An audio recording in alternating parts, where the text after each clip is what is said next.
Thanks, guys. I'd like to start by acknowledging the traditional owners of the land that we're meeting on and where the Phytocap is. That's the Kamilaroi people. And I'm lucky enough to live on Kamilaroi land too. So we're going to run through what a Phytocap is, how it works, various different landscape uses for Phytocaps. It's not just waste sites potentially. And then we're going to look specifically at the Forest Road site here in Tamworth and look at the findings and the various lessons that we learnt from that site.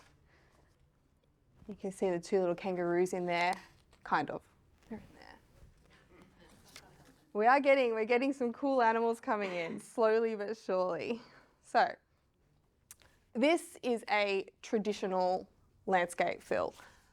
We have a very thin, really thin topsoil layer, which they would usually grow grass or similar, like a turf type species on. And then we have really low permeability clay that's been packed in.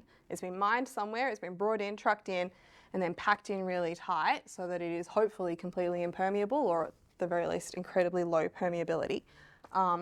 Landfill capping is a mandatory post-closure activity in Australia to make sure that that waste is isolated from the rest of the environment, and in particular isolated from water so that we don't end up with funky leachate reaching our systems. So these compacted clay caps are what is used across the majority of sites. There are other alternative fills that can involve welded plastic layers and things like that that are slowly increasing in acceptance. But the problem with those and with the traditional clay caps is that over time, they do have a limited lifespan, they do crack over time. So we need to look at things that have a longer lifespan than these and are more reliable, and ideally with better outcomes for our environment and our biodiversity as well. So this is a Phytocap. Instead of having that compacted layer, we put down layers of soil and mulch and gravel, and we ripped those rather than compacting them. And the EPA came out to check on them at very regular intervals because it was new and exciting. And from there we have this big soil cover layer, which at our site is 1.5 metres. And from there, that works both as water storage, and then the trees and shrubs and other things that we plant on that act as a pump, and we transpire the water out essentially, rather than it going through into the waste where it forms leachate that can reach the water table or move out into the environment. So since 2007, the EPA has had trial sites at Lismore, which is one of 5 trial sites Australia-wide, as part of the Australian Alternative Cover Assessment Program, which was conducted with a few different universities as well. The concept has been fairly widely adopted through the US, but is still in its infancy, unfortunately, locally. But the Forest Road Phytocap here in Tamworth is the first application of the technology in New South Wales outside of the original Lismore trial sites. And even since its installation, it's the furthest inland still. We know that they work in coastal areas, and we're still working out whether they can be reliable further inland with different rainfall patterns, but so far so good.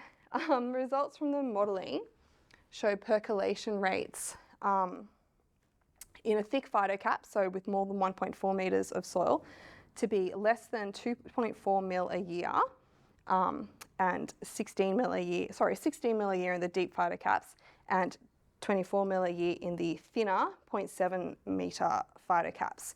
So these are both lower than what we might expect from a traditional clay cap, so we can already show with the modelling that we're getting less water percolation through to that waste layer.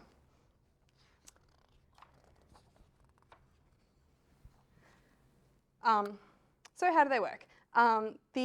Like I said before, the plants there act as a pump, moving things out of that big, deep soil storage layer that we have.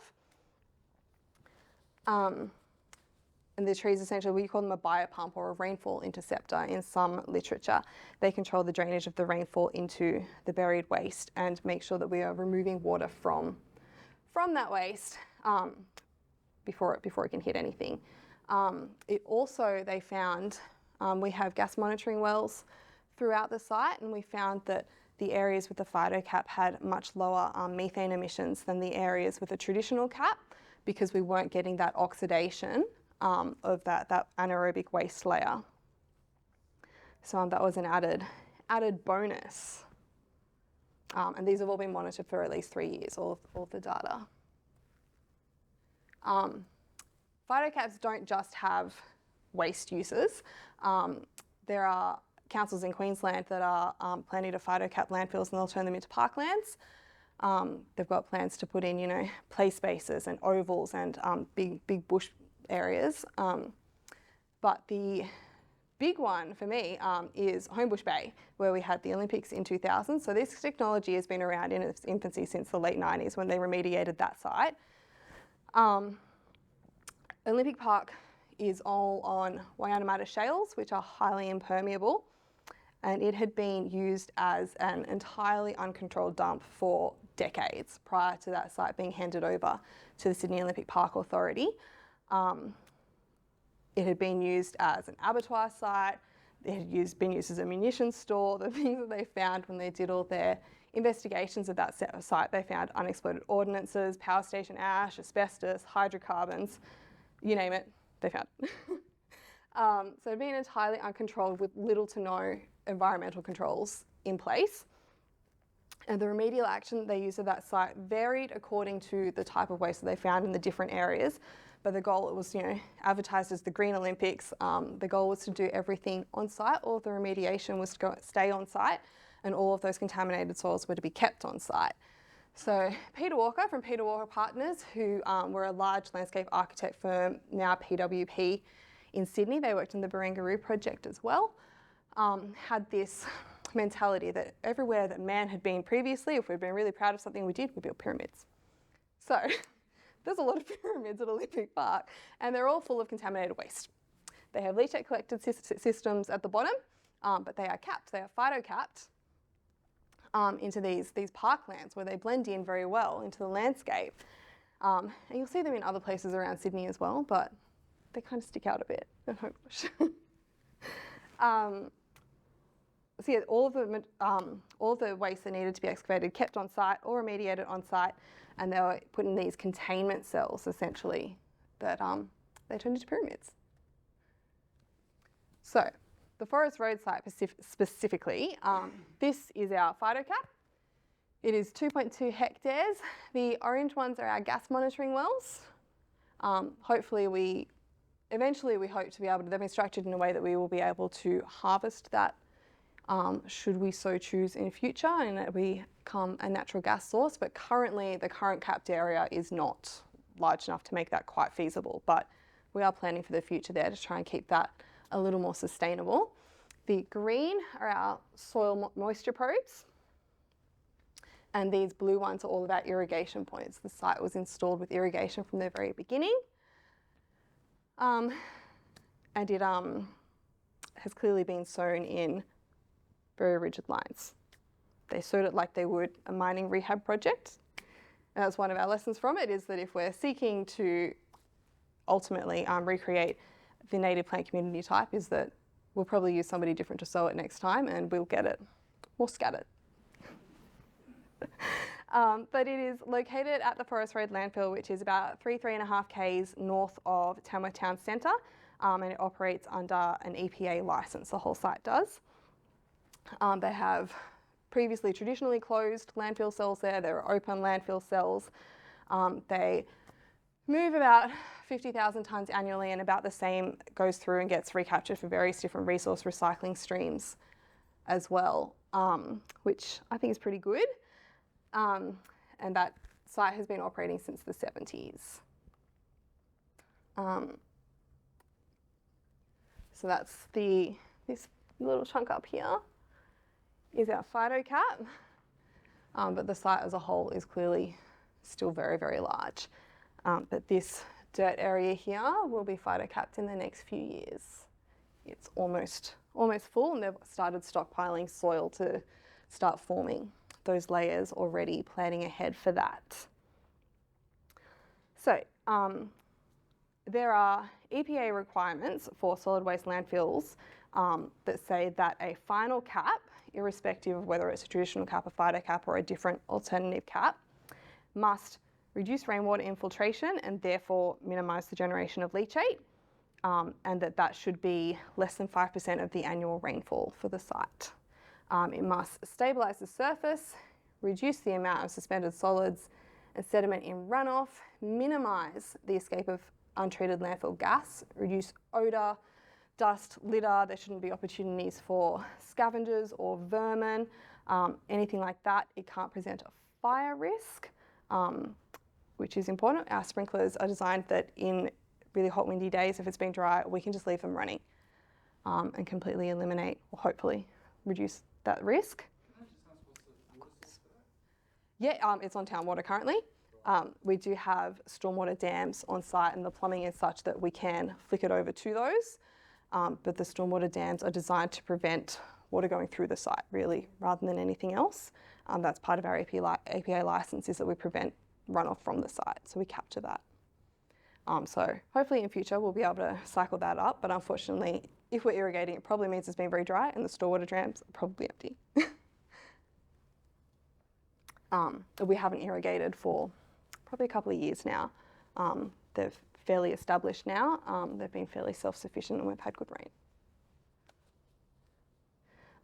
And during the post-closure period, there is a requirement for ongoing monitoring to ensure the integrity of the cap and make sure that it is performing to the level it should be. Yes, monitoring. So based on those guidelines, we adopted 3 criteria for our routine monitoring. We monitor the percolation, so we have moisture probes throughout the site. We can work out how much water is going in and how far down it's going. We have desktop reviews essentially to make sure that the canopy cover is developing the way that it should be, and that's then fed back into the desktop studies to make sure that the interception rate of that rainfall is what it should be. And the modelling, it is really important to use site-specific data. So you need to make sure you're using your local soil data. Local, these are all endemic plant species. That all needs to be plugged into your model for it to be as accurate as possible. We have very regular visual inspections monthly to ensure there are no visual evidence of the cap failing. And what these include looking at erosion, cracking. We look for dead or stressed vegetation that might need replacement, any ponding of water that will indicate that it's not draining the way that it should be, any settlement areas that look funky. And we, of course, check all the infrastructure and make sure that the pipes and drains and whatnot are all functioning the way they should be. Nobody's hit it with a car trying to take a shortcut or anything like that. So because this is the first one that we locally have tried, despite working closely with the guys from the original trial sites, it is obviously a very, very different climate to where the Lismore site was installed. So we do have some lessons learnt. The first being that the weeds are epic up there. They are just not controlled the way that we would like to see. The soil imported, the specification for the soil said that it needed to meet AS 4419, and 4419 does have a test for plant propagules in it, a lab test. But there's a little clause there that says, or similar as approved by the superintendent. And I could not find any records within the council records to show whether that plant propagules test had been met in the imported soils. So it may or may not have been. It's surrounded by farmland, it's surrounded by traditionally capped areas. So there's obviously, even if the soil had been completely cleaned, the weed incursions blowing in are going to be high. That's going to be an ongoing problem that needs better management. We found that while the trees established really, really well, the shrubs, the forbs, the herbs, the grasses in particular, didn't take off the way that we had hoped. And then we were hit with 3 years of drought, and the few that had taken off, a lot of them died. So we're currently trying to re-sow those, but we now have these big alleys of weeds that we can't spray because we don't want to hit the trees. So we're looking at different options to try and pull those under. But ideally, I think it would have made a big difference if the weeds had been, if we'd spread the soil for planting, waited for the weeds to germinate, then sprayed those out before we came in with our plants. I think that would have made a really big difference to the initial weed loading. You're not going to make a difference to the incursions from off-site because there's not much we can do about that, unfortunately. But as you can see here, we do have various different animals coming in and using the site now. All of the ecological monitoring that we've done since 2015 showed that the insects were the first ones to come in and colonise the site, followed by the spiders. But we now see a really great diversity of birds, reptiles, frogs, the kangaroos, and the ecologists did spot a small flock of threatened diamond firetail finches recently, which was really exciting. I don't have photos, or I would show you. The grasses initially went in, they were broadcast rather than sown, and I think it would have done better if we'd drilled those in and got better cover over those and better soil contact to try and help them establish. We do still have some way to go to maintain the trajectory of the site towards where we want it to be. We want it to be a complex ecosystem that ideally accurately represents the plant community types around the site, and we have a few reference sites in Taruka that we look to for what we want to see. The cover of grasses and forbs is lower than we wanted to see, especially following the drought that it really knocked them around. But the trees, the shrubs and the vine species have taken off pretty well, but still lower than those surrounding ecosystems.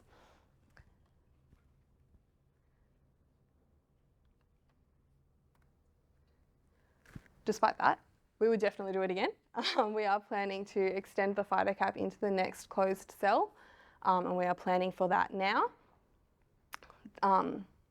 While those, the species richness is not quite what we're seeing in our reference ecosystems, it is still above the benchmarks that were set in all the original design specifications, and ground cover is actually really great.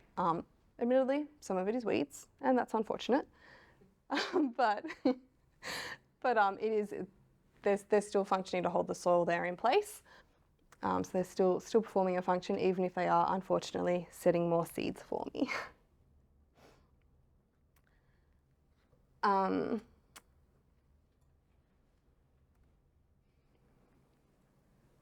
So full restoration of the site is expected to take 150 years. So that's obviously not going to be anything that we see in the near future, but the trees are establishing beautifully. And we've been talking to some of the other teams locally within council to see if we can, in areas where older trees need to be removed for roads and things like that, the first preference is always that that be retained on site, that we move the trunk and any hollows just to the side and keep it where it is. But in instances where that's not possible, we're starting to ask the teams to chuck it on a truck and bring it up here, so that we can start introducing different habitat in that way and sort of artificially creating those hollows in that way. We're also looking at some different nest box options that we can put up in the trees that are big enough for that, for the various different birds and the microbats. The guys have seen just a couple of little microbats. I don't have a species for you, but they are starting to appear, and they're finding them when they've left various different things around site in umbrellas and things like that. So they're clearly using the site. Would love them to be using the Phytocap. The recommendations moving forward would be ongoing weed management. That's going to be a problem forever, probably. And this will need to be supplemented with additional sowing of the native grasses to try and fill those gaps and keep that ground cover to a minimum. And that'll need to be timed, obviously, for warmer weather. And replanting also of some of the forbs and vines that didn't quite take off. We had great results with the Hardenbergia, and this little red thing here is an Enardia. They've taken off really well, but there are other species that didn't take off as well, and we don't have the richness there that we would really like to see. And that's me.